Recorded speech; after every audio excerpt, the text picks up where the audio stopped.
사랑하는 이글스필드 가족 여러분, 9월 4일 금요일 아침입니다. 한 주간이 마무리되어 가는 자리입니다.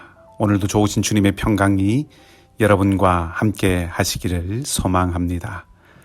오늘 우리가 함께 나눌 말씀은 야고보서 2장 1절에서 13절까지의 말씀입니다.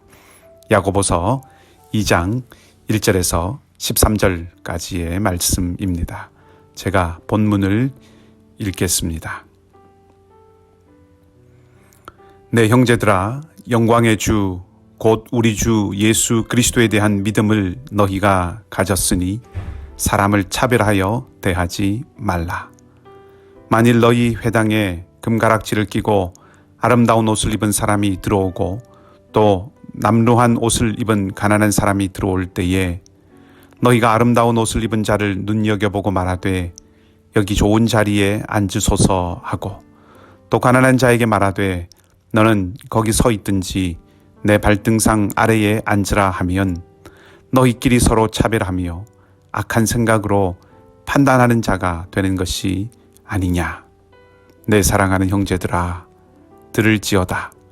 하나님이 세상에서 가난한 자를 택하사 믿음에 부요하게 하시고 또 자기를 사랑하는 자들에게 약속하신 나라를 상속으로 받게 하지 아니하셨느냐.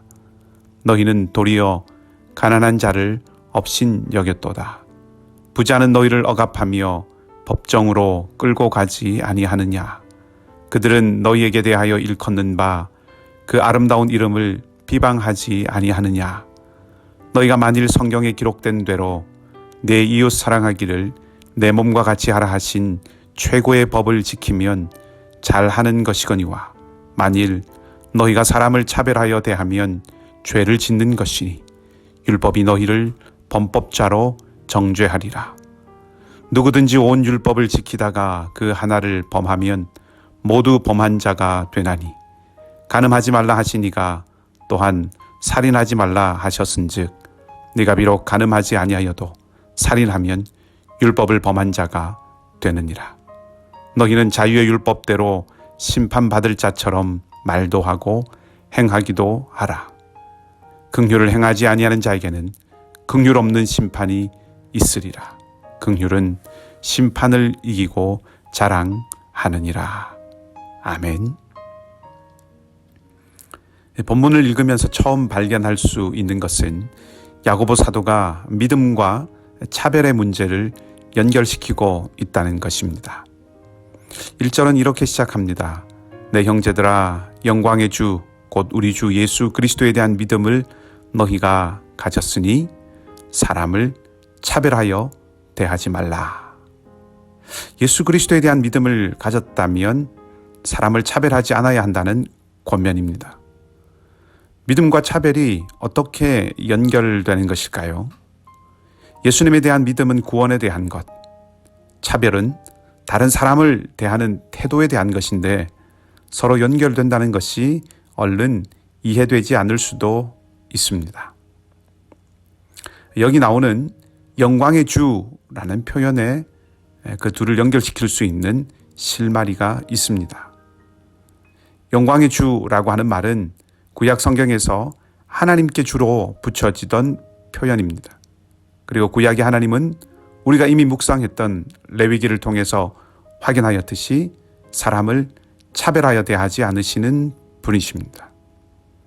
예수님은 신약에서 하나님과 동일하게 영광의 주님으로 불리고 있으며 그렇기 때문에 그분을 주님으로 섬기는 이들은 마땅히 하나님처럼 사람을 차별하여 대하지 않아야 한다는 것이지요. 이런 이유로 믿음과 차별은 서로 연결되어 있는 문제입니다. 최근에는 조지 플로이드나 에이미 쿠퍼 같은 사람들의 사건으로 더욱 촉발된 Black Lives Matter와 같은 것들로 특별히 인종차별에 대한 문제가 이 북미 사회에서는 더욱 민감하고 중요한 이슈가 되고 있습니다. 이민 역사를 오래 지니신 분들의 말씀을 들어보면 우리에게도 보이게 혹은 보이지 않게 이런 일들이 있어 왔고 또 현재도 일정 부분 있다는 것을 부인할 수는 없는 것이 현실입니다. 사람을 지으신 하나님, 그 하나님과 하나님이 지으신 존재인 사람이라고 하는 것을 생각해 본다면 차별은 경계해야 하는 일임에 틀림없다고 생각합니다. 그리고 사실 이런 차별에 관련한 일은 최근에 부상한 이슈가 아니라 아주 오래전부터 인류의 역사와 함께 해왔다고 할 수 있는데 오늘 야고보 사도가 전해주고 있는 초대 교회에도 그러했습니다. 오늘 본문에 보면 어떤 한 공동체에 새로 오는 사람을 어떻게 맞이하는가에 대한 이야기가 한 가지 예로 나옵니다. 아름다운 옷을 입은 사람이 옵니다. 사람들이 기쁜 얼굴로 환영합니다. 자리를 내줍니다. 그런데 이번에는 반대로 남루한 사람이 옵니다. 무관심합니다. 스스로 알아서 적응하라고 합니다. 아니, 있는 자리도 빼앗습니다. 이런 모습을 보이는 이 초대교회 시절의 사람들을 우리가 비판하기에 앞서서 이러한 문제의 근원에 무엇이 있는가 하는 생각을 먼저 해보고 싶습니다. 아름다운 옷을 입은 사람은 많은 사람들의 관심을 받고 왜 남루한 사람은 관심을 받지 못할까요?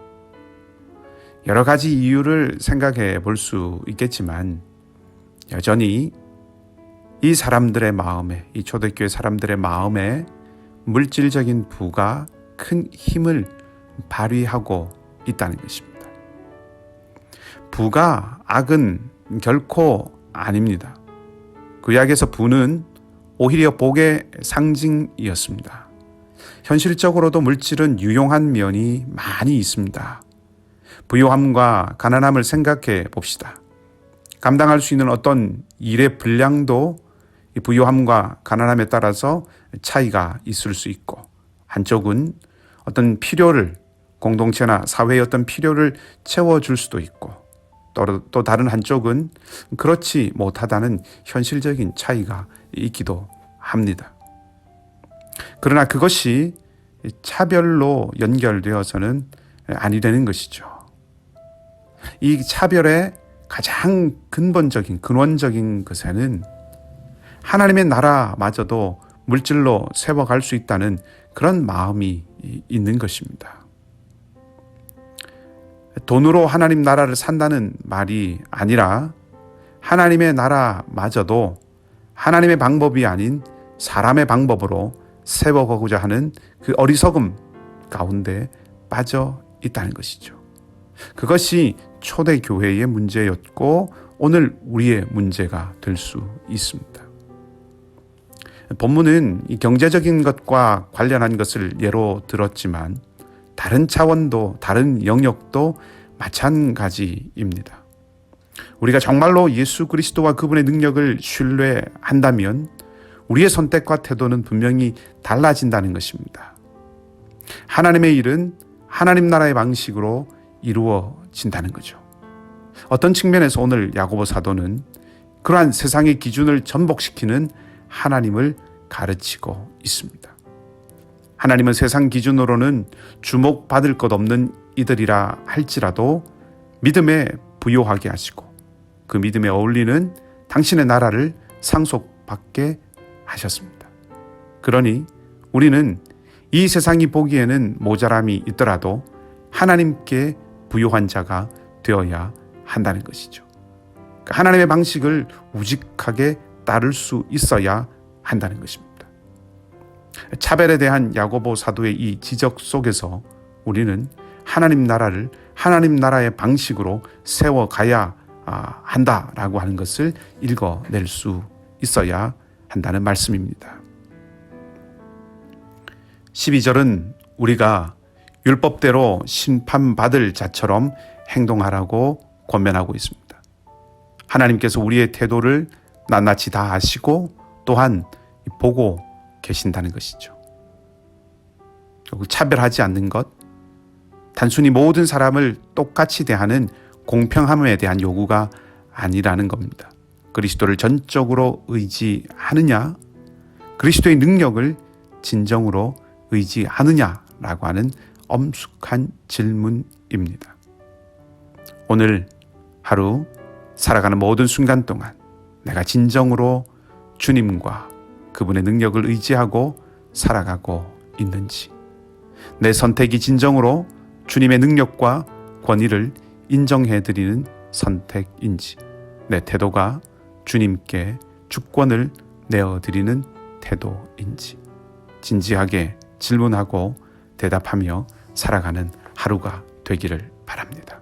이것이 차별하지 않아야 한다고 하는 야고보 사도의 속 깊은 가르침입니다. 우리 모두가 주님 앞에 참된 믿음, 주님을 향한 참된 신뢰를 인정받는 복된 삶이 되기를 주님의 이름으로 간절히 축원합니다. 함께 기도하겠습니다. 아버지 하나님, 야고보서를 묵상해 가면서 정말 우리의 마음이 아니라 우리의 행동이, 우리의 삶이 바뀌어졌는가, 우리의 삶이 증거가 되고 있는가를 깊이 질문해 보게 됩니다.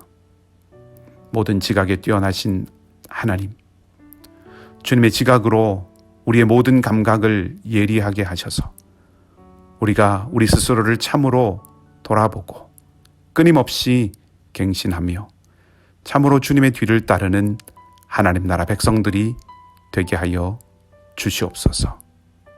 새롭게 떠오르는 저 태양의 새 빛과 같은 은혜를 주시되, 특별히 연약하여 소망의 빛, 회복의 빛, 능력의 빛이 필요한 자리에 힘차게 비추어 주셔서 연약한 무릎들이 힘을 얻고 두려운 마음이 용기로 채워질 수 있도록 해 주시옵소서.